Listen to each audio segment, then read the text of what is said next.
Ayan, Sunday today. At kami ay bibili ng mga gamit ng mga bata dahil tomorrow papasok na sila sa school.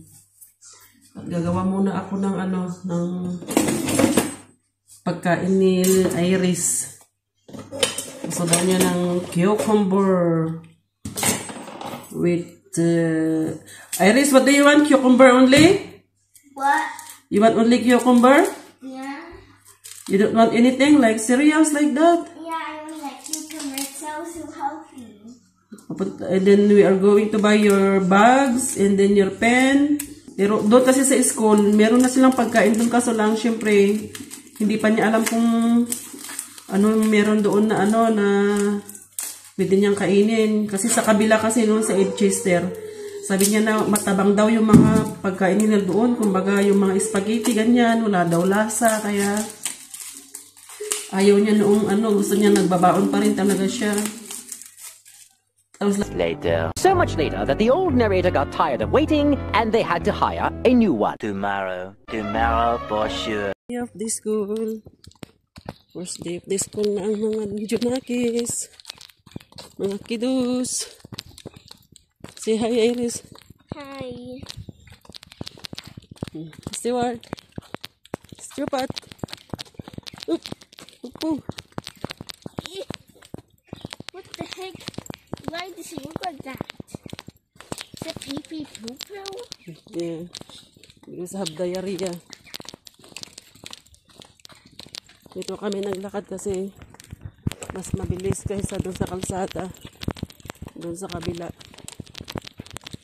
Purple na. Yeah, in case I'm smart. I can tell how much what's only plus or 1 plus 1. Yeah. And 1 plus 6, like that. 1 plus 6. Is...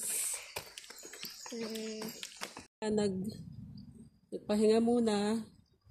Maaga pa naman. Ayan. I-send ko na yung mga bata dun sa school. At ako'y pauwi na mga guys. Ang ganda ng aking view. Ayan Dito na ako dumaan sa may sa may riverside kasi masyadong maano kasi doon sa kalsada. Na pagkasama ko na yung mga bata ay nagtatakbuhan sila, kaya dito na lang kami nagpadaan. Pag ihahatid ko sila tapos susundin ko sila. Yan mga guys. Yan yung river. Ang ganda lang ng mga puno. Diba? Next yung river. Ayan. Ang sarap magtambay lang dito mga guys,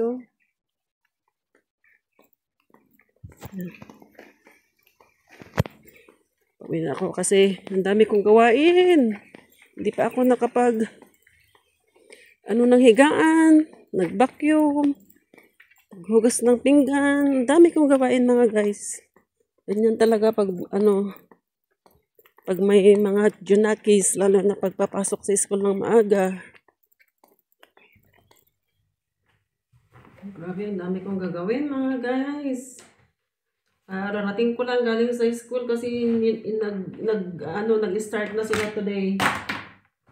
Nagmamadali kasi kami kanina, kaya ang pagkakaalam ko naman, malilate na kami. Yun pala, maaga kami doon. Nakaupo kami doon sa tapos stop kami ng paglalakad dahil napapagod daw yung dalawa. Pagod daw yung paa ni Stewart. Sabi niya, my feet is tired. Kaya, thanks God naman dahil hindi naman siya umiyak. Parang nahihiya lang siya dahil syempre first time na ulit papasok sa school. Kaya nahihiya siya. Tapos sa Iris din.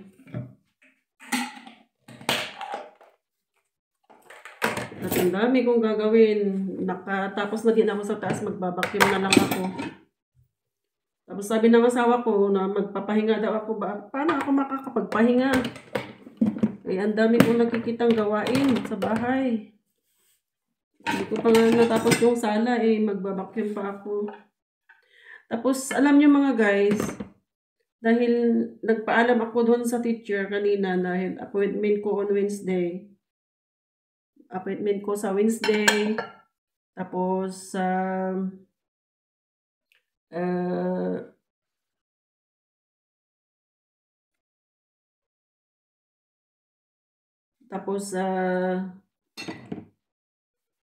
Thursday and Friday.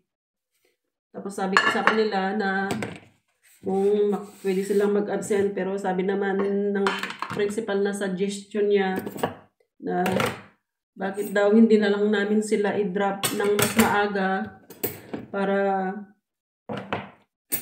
hindi sila mag-absent kaysa naman daw mag-stay sila sa akin doon sa hospital. Eh, syempre daw, mga bata yan, baka daw na-expose sila sa virus, ganyan. Tama naman po siya mga guys, may punto naman yung principal. Sabi niya na para naman daw makapag-ano ako, makarelax, ganyan. Dahil sinabi na namin sa kanila na ang procedure ko ng operation ko is on July 3. Confirm na yun. Alam nyo, parang mas sila dito pag mga ganyang case, lalo na pag cancer. Sila, yung parang sila ba, parang, tawag dito, very sila sa mga pasyente na may ganyan. Doon nga rin ako naaawa sa asawa ko dahil ilang beses na siya nag-absent. Lagi na lang siya naglilib. Maglilib na naman siya ng 2 weeks. Dito pag na-opera ako.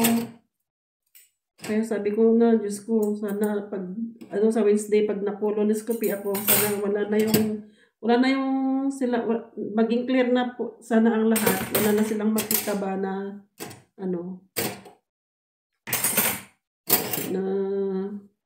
kasi nagnormal naman na yung aking pagbabawas mga guys, nagnormal na siya sa totoo lang. Yung kumbaga yung dati na kulay ng aking tae dati, pasintabi po sa mga kumakain, very dark na parang ang itim, as in napakaitim, tapos ang baho. Ngayon, hindi na siya, parang yung normal na siya. Normal na siya na poop. Basta yung normal na poop na siya, hindi na yung kagaya nung na napakaitim. Tapos mabaho, gano'n. Tapos hindi na ako na yung nahihirapan lagi na magbawas. Ganyan. Tapos everyday na akong mayroon akong everyday na akong nagbabawas. Kumbaga, pag kumain na ako ng ganito, ibabad ko siya sa gabi, tapos iinumin ko pagkagising ko. Yung wala pang laman ng tiyan ko ba. Tapos, ito din, barley. Tapos, yung tawag ito, yung gayubana leaves. Yun, pag-aanuhin ko silang lahat. Silang 3. Tapos, yung orange juice. Yung orange juice, yun ang ini-squeeze ko araw-araw din. Yun ang iniinom ko. Kahit isang baso lang mga guys. Tapos, yun. Sa awa ng Diyos, talagang dadalhin niya ako sa CR talaga. Wala pang isang oras, o kaya wala pang isang 10 minutes, ganyan. Pupunta na ako sa CR dahil ang panaka-exercise ko kasi mga guys, doon sa may hagdan.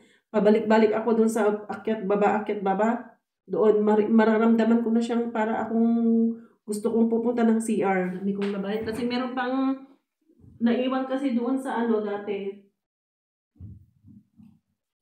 Doon sa caravan na damit namin na hindi ko nalabha noon dahil pag naglaba ka doon, 4 pounds ang isang salang. Ayan na pala yung fish tank ng mga bata, oh. Ayan.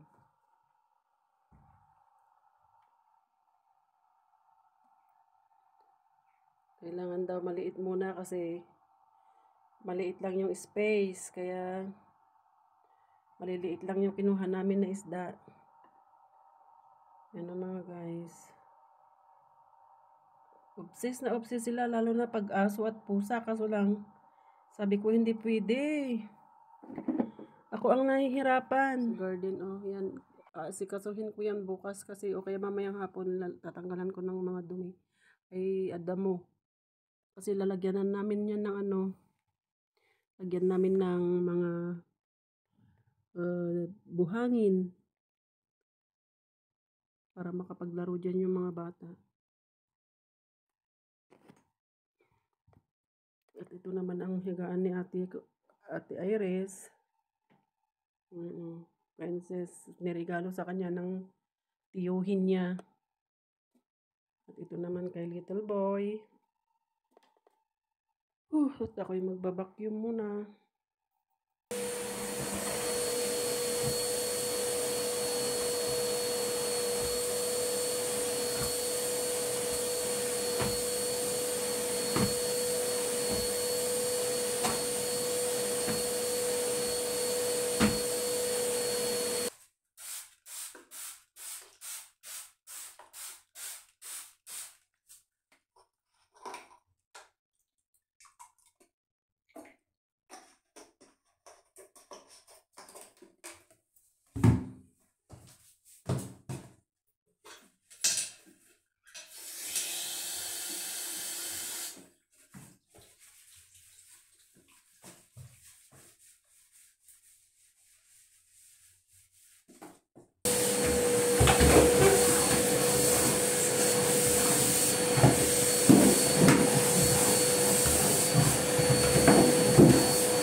Yan ang hagdan namin mga guys, ang taas. Kaya siguro din na-exercise din ng aking tummy. Kaya naging normal ang aking pagbabawas. Kaya don't forget to subscribe my channel.